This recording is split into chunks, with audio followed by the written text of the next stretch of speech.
Hi, everyone, and welcome to our presentation on supporting students before, during, and after assessments in STEM classrooms. I'm Isa Tabah. I'm Caden. I'm Arti. In this portion of the presentation, I'll be focusing on best parts of supporting students before the exam.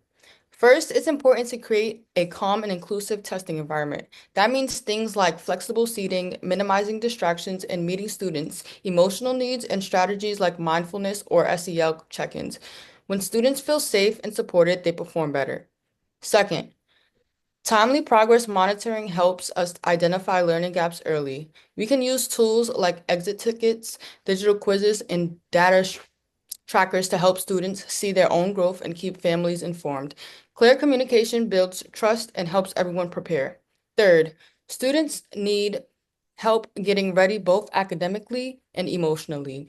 That includes review, activities, tests, taking strategies, and simulating the exam environment. We want them to know what to expect so they can walk in with confidence.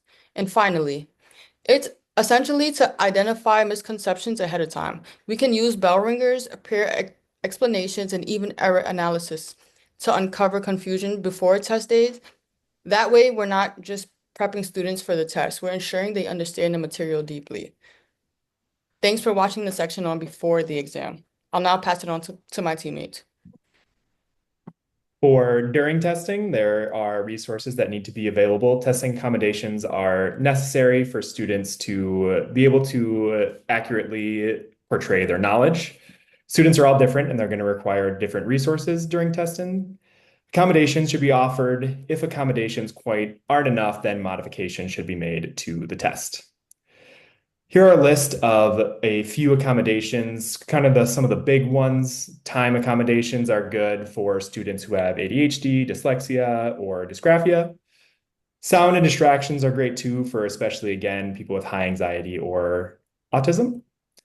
And then a few more language and physical accommodations. Language accommodations are going to cover your students who maybe English isn't their first language or they have a hard time writing or reading or processing language.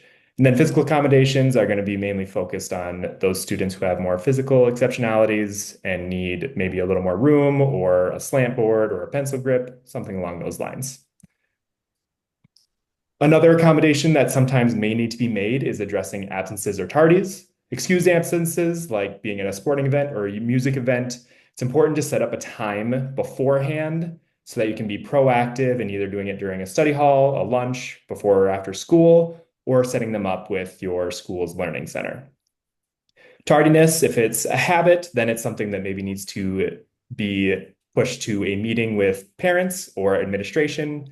If they're late and it doesn't happen very often, then after school or before school, they can have a little bit more time to finish up the parts they missed.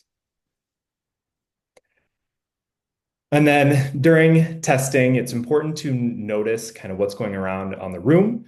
If students look frustrated, it's a good time to maybe offer them a break or give them some encouragement. And then when answering questions, there's a variety of tips to kind of help make sure that you're still assessing their knowledge without giving them answers and helping them use their critical thinking and problem solving skills.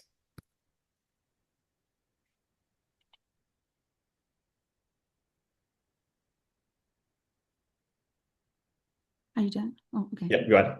Okay, uh, so after the exam, it is really important to do the grading and the feedback. So for that, timely and meaningful feedback turns assessments into learning opportunities, not just a score. So using rubrics or answer keys ensures the grading consistency and fairness across all students. And providing specific feedback highlights both strength and areas of improvement, making assessments more meaningful. And aiming to return the grades within a clear turnaround time, maintain a relevance, and help the students act on the feedback promptly. So after grading and the feedback, it is important to communicating those results to the students and the parents. So sharing digital reports or printed score sheets gives students clear insight into their performance.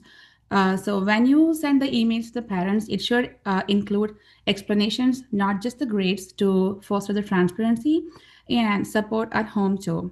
So Holding student goal setting conferences after test reviews helps learners to take ownership of their growth too.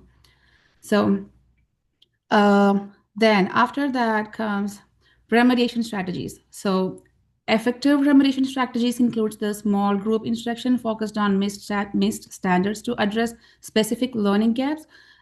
Teachers can reteach using videos, interactive notebooks, or targeted worksheets to provide diverse, accessible support for them.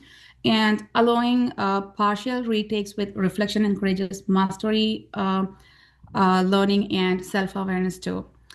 And then coming to the enrichment strategies. So to deepen the learning, offer extension projects to the for like or the STEM design challenges that promote creativity and problem solving. Encourage students to research real-world applications of content to make learning relevant and engaging. So letting students lead mini lessons fosters and confidence, communication skills, and deeper the content mastery too.